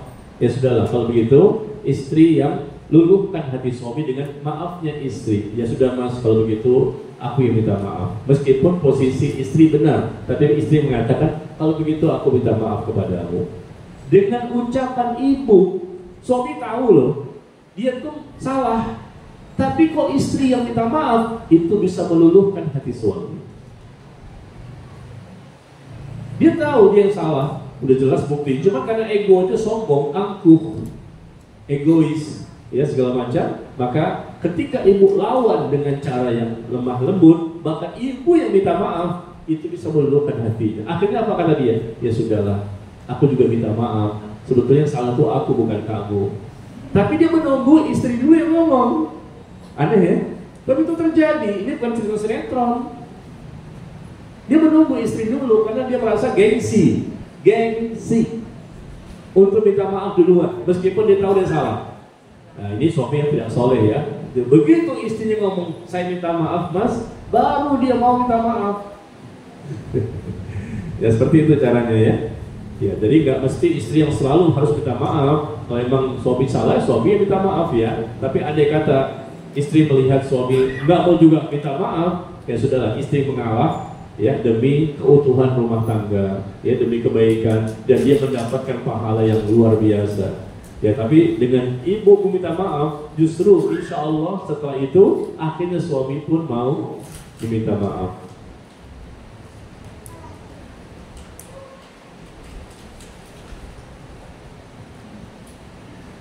Pak Ustadz, apakah ada kiat dan doa khusus untuk bisa sabar dan bisa menahan amarah? Kan udah dibahas tadi. Ada 10 kiat. Kok minta lagi? Doa khususnya cuma ini Ustaz. Apakah ada kiat? Kiat itu udah 10 tadi. Apakah ada doa khusus? Karena saya mudah sekali marah, sudah banyak istighfar, tapi masih tidak bisa meredam amarah. Mungkin caranya cuma satu. Itu sebabnya mungkin. Saya kasih tahu doanya ini, doanya ini, doanya ini misalnya ya. Tapi itu bukan juga solusi.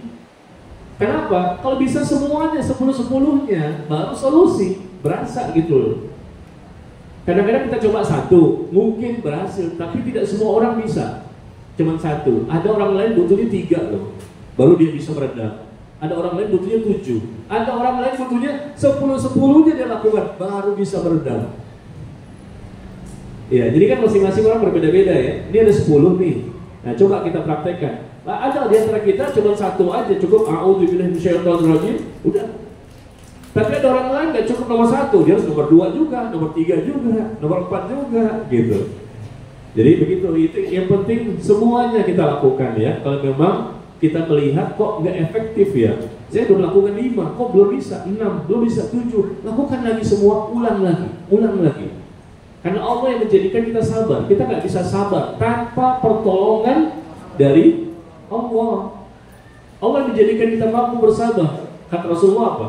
Wa man tasabbara yusabbirullah. Barang siapa berusaha untuk bisa menjadi orang yang bersabar, maka Allah jadikan dia mampu bersabar. Dia berusaha dulu. Maka Allah nanti akan jadikan dia mampu bersabar. Nah, usahanya apa? Lakukan ini 10 poin. Tambah lagi 11 barangkali.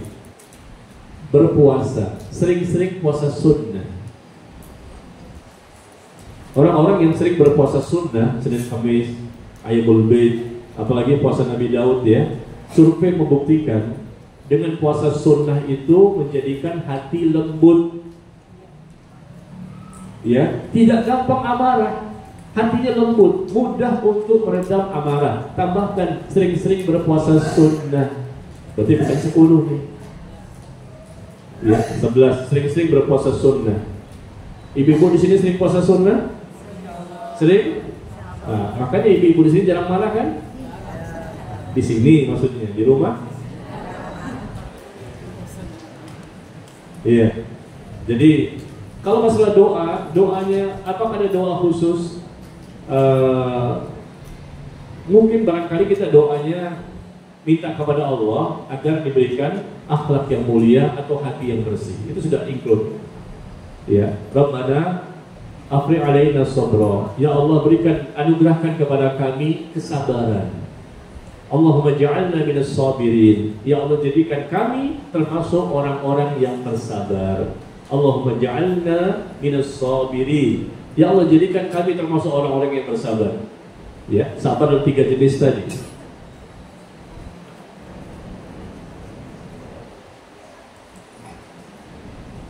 Kemudian bagaimana menyikapi tetangga yang zalim? Kami sudah berupaya untuk sabar, tapi kami diam. Beliau malah semakin melunjak. Apa itu melunjak, Bu? Bertingkah. Kami ajak musyawarah, beliau nggak mau dan malah memfitnah kami. Mohon doanya Ustaz. Ya, bersabarlah. Begitulah namanya ujian. Diuji dengan tetangga ya. Ya, kadang-kadang rumah tangga kita aman. Tetangga, ya Allah, dia setel musik-musik keras-keras lagi, lagu-lagu disco itu, sampai terdengar ke rumah kita. Dia pikir dia sedang hidup di tengah hutan. Dia setel musik-musik kencang-kencang, itu kan bisa mengganggu tetangga sebelah. Atau bukan begitu, dia parkir mobilnya di depan rumah kita. Kita bakal sampah. Akhirnya kita nggak bisa keluar mobilnya. Ada yang begitu. Mobilnya banyak, dia punya garasi, tapi nggak kuat karena mobilnya banyak. Di garasinya nggak cukup, akhirnya dia parkir di depan rumahnya dia.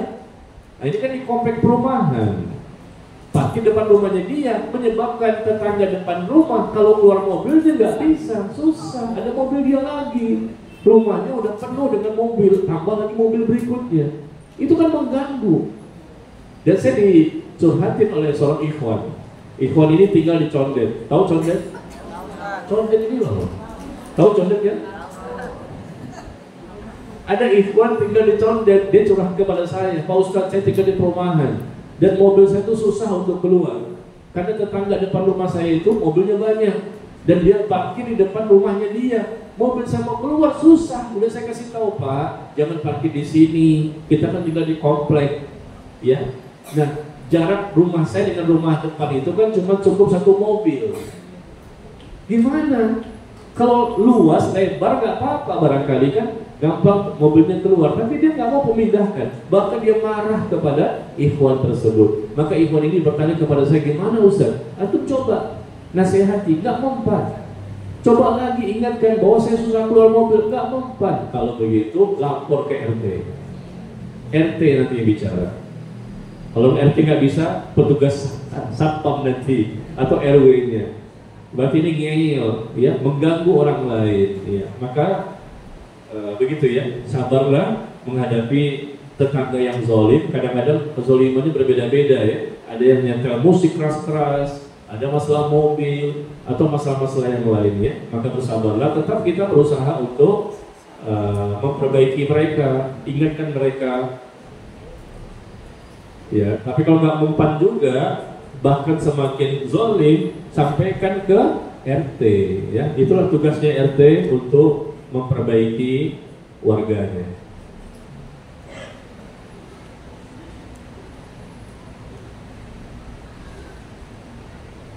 Pak Ustadz, jika suami sudah bertahun-tahun tidak bekerja, yang bekerja istri, usianya masih 45 tahun, apabila dinasehati suruh kerja lagi, malah marah-marah si suaminya ini dan bilang ke istrinya tidak bersyukur. Orang suami kan tugasnya mencari nafkah, ya. Apakah istri boleh meninggalkan rumah agar suaminya bisa berpikir? Jadi suami sudah bertahun-tahun tidak bekerja, yang bekerja istri, usianya masih 45 tahun. Dinasehati suruh kerja, mas kerjalah, kamu kan harus cari nafkah sebagai suami kan, malah dia marah-marah. Jadi terjadi di masyarakat dan bilang ke istrinya tidak bersyukur. Ada yang begini, marah-marah ke istrinya. Padahal itu kewajiban dia kan, bukan kewajiban istri untuk cari nafkah. Ya ini ya ujian namanya. Maka apakah istri boleh meninggalkan rumah agar suami berpikir? Ya nggak boleh. Karena dia statusnya istri yang sah, tidak boleh meninggalkan rumahnya tanpa izin suami. Kecuali kalau dia meninggal rumah, suami mengizinkan, ya udah kamu ke rumah orang tua kamu deh. Mungkin barangkali kita sama-sama berpikir supaya menenangkan kondisi. Ya mungkin 2 hari, 3 hari, seminggu misalnya. Ya suami mengizinkan. Ya, tapi kalau selama suami tidak mengizinkan, tidak boleh meninggalkan rumah. Karena istri masih punya kewajiban untuk melayani suami. Ya meskipun suaminya seperti ini, luar biasa ya. Maka istri tetap bersabar dan boleh dia marah. Marah seperti ini kan wajar, tapi marah tetap terkendali. Jangan sampai melampaui batas. Ya. Tapi kalau sudah sekian lama dinasehati, diperbaiki, didakwahi, didoakan, coba juga orang lain yang menasehati, nggak mempan terus, tetap dia tidak mau untuk mencari nafkah. Kalau istri mau, boleh minta cerai. Kalau andai kata istri mau, ya karena ini fatal ya, kesalahan yang fatal dari suami karena dia tidak mau mencari nafkah.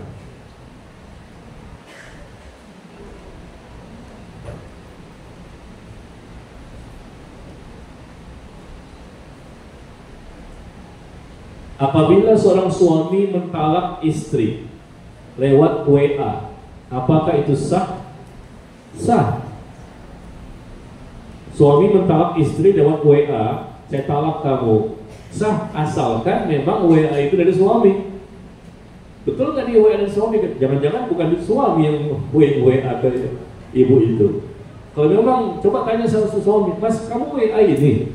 Iya. Kamu sadar? Sengaja? Iya. Ya udah jatuh talaknya, talak 1. Ya. Tapi kalau dia nggak sadar, bisa nggak sih? Bisa nggak ada kondisi mabuk gitu nggak sadar nulis di WA? Andai kata, ya namanya nggak sadar. Kalau betul-betul dia nggak sadar, mungkin dalam kondisi mabuk barangkali, ya maka itu tidak sah. Karena akal tertutup, dia nggak sengaja, dia pun nggak tahu apa yang dia tulis. Andai kata begitu, ya maka itu tidak sah. Tapi kalau dia sadar, dia sengaja, maka sah meskipun lewat WA, asalkan memang dia sendiri yang WA.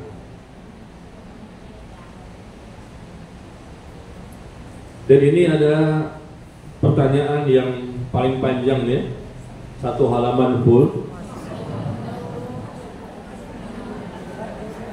Panjang banget ini 1 halaman. Iya, ini juga ada nih 1 halaman juga. Kenapa panjang-panjang, Bu? Langsung aja to the point. Hari ini hari curhat Pak Ustadz. Kita bacakan ya. Anak saya sering dibully oleh teman-temannya. Dibully karena kondisi fisiknya. Lalu saya berusaha menjauhkan anak saya dari teman-temannya dengan melarang anak saya bermain dengan mereka. Karena begitu seringnya teman-teman anak saya mengolok-olok anak saya, terucaplah lisan saya mendoakan mereka agar nanti anak atau cucu mereka keadaannya seperti saya. Marah si ibunya kan? Dia marah kepada teman-teman si anak ini karena suka membuli. Dia pun mendoakan keburukan. Apakah saya salah dengan yang saya lakukan Pak Ustadz? Karena saya tidak terima perlakuan mereka yang sering membuli anak saya. Karena saya juga kesal pihak sekolah, guru, wali kelas, serta kepala sekolah tidak pernah menindak tegas mereka yang zalim kepada anak saya. Masa sih? Kalau di sekolah lapor ke guru masa gak ada tindakan tegas? Ya, laporkan lagi, mungkin berulang kali, laporkan lagi, supaya mereka tahu bahwa tindakan ini berulang kali. Berarti harus ada tindakan tegas. Mungkin kalau sekali, barangkali tindakannya tidak tegas, ya. Tapi karena ini berulang kali, maka laporkan lagi, supaya jelas ada tindakan tegas, ada bukti, ada saksi, ya. Kan membuli itu nggak boleh. Saya rasa mungkin barangkali si ibu ini tidak melaporkan kembali kepada wali kelas atau kepala sekolah, cuma sekali aja, ya. Padahal kita perlu melaporkan kembali karena berarti berulang kali terjadi pembulian ini, dan ini merupakan sesuatu yang harus diberikan tindakan kepada mereka-mereka yang melakukannya. Ya. Lalu bagaimana tindakan saya ketika saya mendoakan teman-teman anak saya itu? Ya subhanallah, kesian bu, mereka ini anak-anak masih kecil barangkali ya. Mungkin SD, mungkin SMP, mungkin SMA. Mereka tuh setahu saya tuh akalnya belum berfungsi dengan maksimal.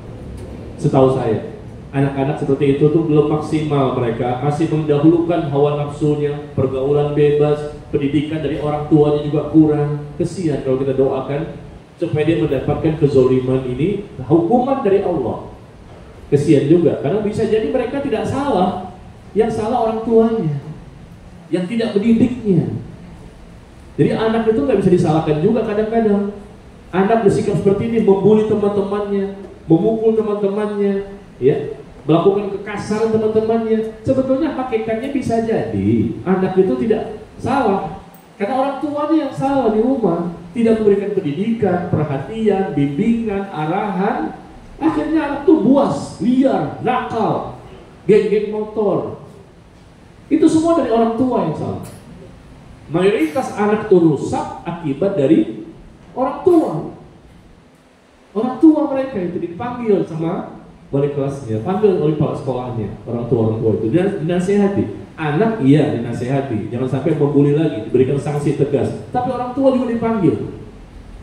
Karena hakikatnya orang tua itulah yang bermasalah. Sebelum anak bermasalah, orang tua dulu yang bermasalah. Ya, setelah orang tua bermasalah, baru anak juga bisa bermasalah. Nggak mungkin bu, bapak, kalau anak itu dididik dengan benar, dibimbing, diarahkan, ya, dekat kepada agama, nggak mungkin saya rasa insya Allah anak itu akan melakukan kejahatan. Dia akan selalu ingat kepada nasihat orang tuanya. Dia dekat kepada agama, dia beribadah, dia ikut taklim juga, dia mendengarkan nasihat, hatinya lembut, insya Allah terjaga. Setahu saya begitu, orang-orang yang geng-geng motor dengan bawa celurit panjang-panjang, gampang sekali mendebas teman-temannya, hilang tangan, hilang nyawa. Ya setahu saya itu orang tuanya yang memang berantakan, ya, jauh dari agama, sehingga anaknya pun juga lebih jauh dibandingkan mereka.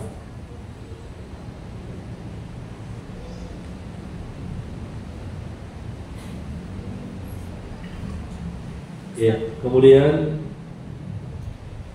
Ustaz, izin ada pertanyaan lewat WA. oh iya, silakan. Ada pertanyaan lewat pesan WhatsApp mengenai hadis terkait ada 3 macam orang yang tidak akan diajak bicara oleh Allah pada hari kiamat, dan tidak pula menganggap mereka sebagai orang bersih dari dosa, juga tidak bersedia melihat mereka itu. Bahkan mereka akan memperoleh siksa yang pedih sekali. 1 adalah orang tua yang berzina, 2 raja pemimpin negara yang suka berbohong, dan 3 orang miskin yang sombong. Hadis riwayat Muslim. Apakah ini berlaku kalau ketiga yang disebut ini tidak bertaubat, Ustaz? Karena hadisnya hanya berhenti sampai di sini. Mohon penjelasannya. Syukran jazakallahu khairan. Iya. Barakallahu fiik. Hadisnya sahih Muslim, hadis dari sahabat Abu Hurairah radhiyallahu taala anhu. Rasul sallallahu alaihi wasallam mengatakan ada 3 orang, 3 jenis manusia yang tidak akan diajak bicara oleh Allah nanti pada hari kiamat dengan pembicaraan yang baik, ya. Allah tidak memberikan kasih sayangnya, Allah tidak berikan rahmatnya, bahkan Allah murka bukan tidak diajak bicara total ya. Semua manusia akan diajak bicara oleh Allah nanti pada hari kiamat. Mereka dihisab. Ya, mereka dihisab. Ada juga yang tanpa dihisab, tanpa diazab. Ya, akan ditanya oleh Allah tentang apa yang mereka lakukan selama di dunia. Maksud hadis ini tidak akan diajak bicara dengan pembicaraan yang menjadikan mereka selamat. Ya, karena Allah akan mempertanyakan, kamu pernah dosa ini pernah lakukan, dosa ini pernah lakukan. Jadi buku catatan amal kita dibentangkan, lalu dibacakan dosa-dosa yang ada di situ. Dan Allah mempertanyakan satu persatu dosa-dosa. Allah akan ajak bicara sama hamba tersebut di hari penghisaban. Jadi 3 orang yang tidak akan diajak bicara oleh Allah nanti pada hari kiamat, dan Allah pun tidak akan mensucikannya, tidak digugurkan dosa-dosanya. Dan kemudian tidak akan dilihat oleh Allah dengan pandangan kasih sayang, dan baginya azab yang pedih. 4 ya sekaligus. Nauzubillah. 1 saja sudah memberikan. Langsung 4 Rasul katakan. Pertama, tidak diajak bicara oleh Allah pada hari kiamat. Yang kedua, orang tersebut tidak akan disucikan, digugurkan dosa-dosanya. Yang ketiga, orang tersebut tidak akan dilihat oleh Allah dengan pandangan kasih sayang. Yang keempat, orang tersebut mendapatkan azab yang pedih. Bagi siapa? 3 golongan. Pertama, orang tua yang berzina. Sudah tua keladi, makin tua makin jadi, berzina sana, berzina sini. Ya, padahal dia sudah pernah barangkali berumah tangga, udah banyak merasakannya, tapi tetap dia bermaksiat. Orang tua yang berzina. Yang kedua, pemimpin, raja, presiden, atau apalah nama pemimpin itu yang suka berdusta. Dia pemimpin, ya, tapi suka berdusta kepada rakyatnya. Dia tidak peduli kepada rakyatnya. Ya, banyak kedustaan ketika dia sebagai pemimpin, dan ini merupakan kezoliman yang sangat besar. Yang ketiga, orang miskin yang sombong. Udah miskin sombong lagi. Orang kaya aja nggak boleh sombong, apalagi orang miskin. Emang punya apaan? Harta nggak ada. Ya, mungkin miskin ilmu, miskin iman, miskin harta. Banyak sekali miskinnya, nggak punya apa-apa, tapi sombongnya luar biasa, menolak kebenaran. Sombong itu artinya menolak kebenaran dan merendahkan manusia. Tidak punya apa-apa, tapi sombong luar biasa. Yang seperti Korun itu hartanya luar biasa, dibenamkan oleh Allah ke dalam bumi beserta rumah-rumahnya. Fir'aun dibenamkan ke dalam lautan dengan segala kekuasaannya. Tapi kadang-kadang orang tidak punya kekuasaan, nggak punya kekayaan, nggak punya jabatan, nggak punya, tapi sombong. Sombong itu menolak kebenaran dan merendahkan manusia. Inilah 3 kelompok manusia ya. Nauzubillah min dzalik. Apakah kalau dia bertobat diterima tobatnya? Ya tentu. Jangankan dosa ini, dosa besar yang lebih besar dibandingkan ini, dosa apa? Syirik. Dosa besar yang paling besar apa? Dosa mempersekutukan Allah, dosa syirik. Kalau syirik saja diampuni, apalagi dosa yang lain. Seperti itu, ya. Jadi selama dia bertobat, tapi tobatnya tobat nasuha ya Bapak Ibu ya. Karena tidak semua orang yang bertobat itu diterima tobatnya. Nggak semua orang bertobat itu diterima tobatnya. Karena bisa jadi dia bertobat tapi tobatnya tidak ikhlas, tobatnya tidak nasuha, nggak sungguh-sungguh, main-main, jadi bahan candaan dan seterusnya, asal-asalan. Akhirnya tobatnya nggak diterima. Meskipun kata dia, saya sudah bertobat, tapi tobat nggak diterima. Kenapa? Dia tidak menyesal dengan dosa-dosa. Dia berbangga-bangga dengan dosanya, cerita sana, cerita sini. Kalau tutup aibnya, justru dia bongkar lagi aibnya kepada orang lain dengan berbangga-bangga, ingin viral, ingin tenar, ingin populer. Ya, dia tidak menyesal, tidak juga istighfar, tidak menangis. Bahkan dia tidak membentengi diri untuk tidak mudah jatuh pada dosa. Ya, tidak membentengi, tetap saja dia berbuat dosa lagi. Jadi kayak permainan gitu. Nah, ini bisa jadi tobatnya tidak akan diterima. Tapi selama masih hidup, ada hamba yang berbuat dosa sebesar apapun, sebanyak apapun, selama dia bertobat dengan tobat nasuha, selesai. 0. Ya, selama di dunia ya. Tapi kalau sampai mati tidak bertobat, atau dia bertobat tapi tobatnya nggak diterima, nah tentunya besar peluang dia mendapatkan hukuman nanti di akhirat. 2 itu. Pertama, tidak bertobat, atau dia bertobat tapi tobatnya nggak diterima. Semua orang yang masuk surga itu pendosa semua.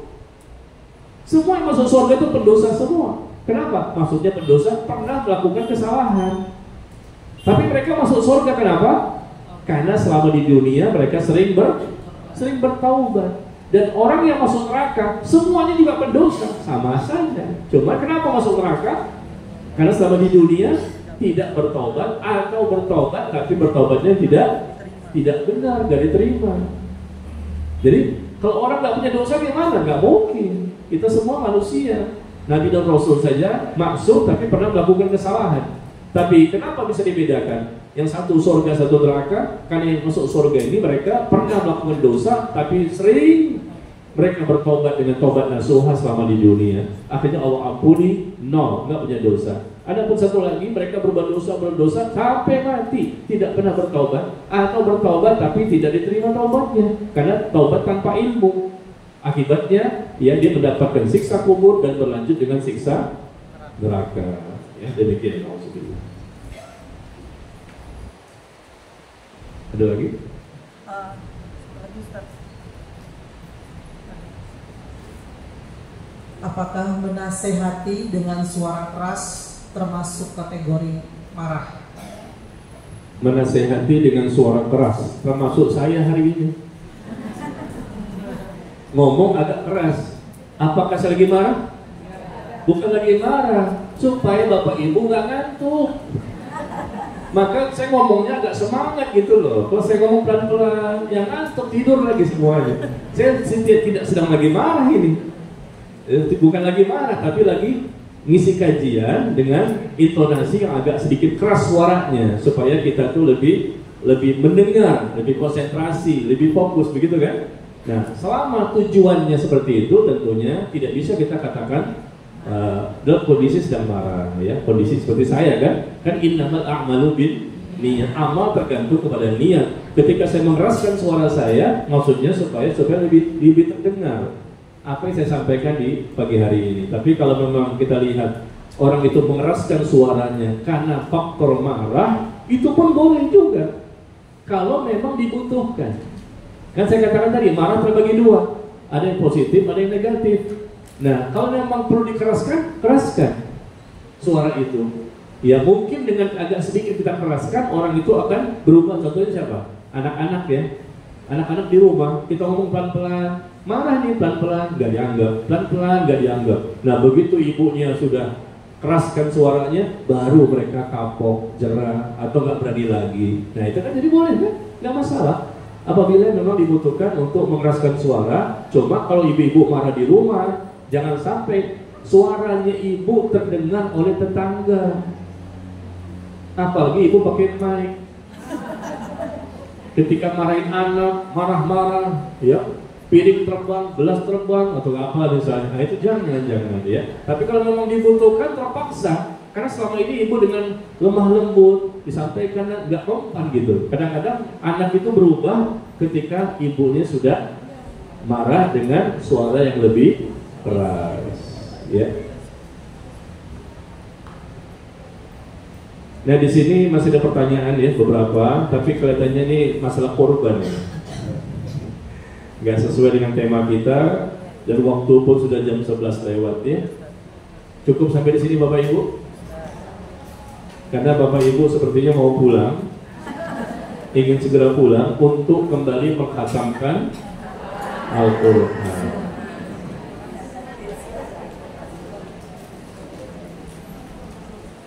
Iya, masalah kurban sudah lewat kemarin ya. Tidak sesuai dengan tema kita juga. Dan waktu kita pun sudah habis. Ya, Afwan, barangkali sampai di sini. Semoga bermanfaat ya. Bapak Ibu, kira-kira bisa ingat selalu 10 kiat tadi? Bahkan 11 ya, dengan sabar tadi ya. Dengan cara apa? Berpuasa. Sering-sering kita banyak-banyak berpuasa. Insya Allah kita menjadi hatinya lembut. Akhirnya kita nggak mudah menjadi orang yang emosional. Ya, kita mampu bersabar. Demikian. Wallahu ta'ala a'lam bis-shawab. Wassallallahu ala nabiyyina Muhammad walhamdulillahirabbil alamin. Subhanakallahumma wa bihamdika asyhadu an la ilaha illa anta astaghfiruka wa atubu ilaik. Wassalamualaikum warahmatullahi wabarakatuh.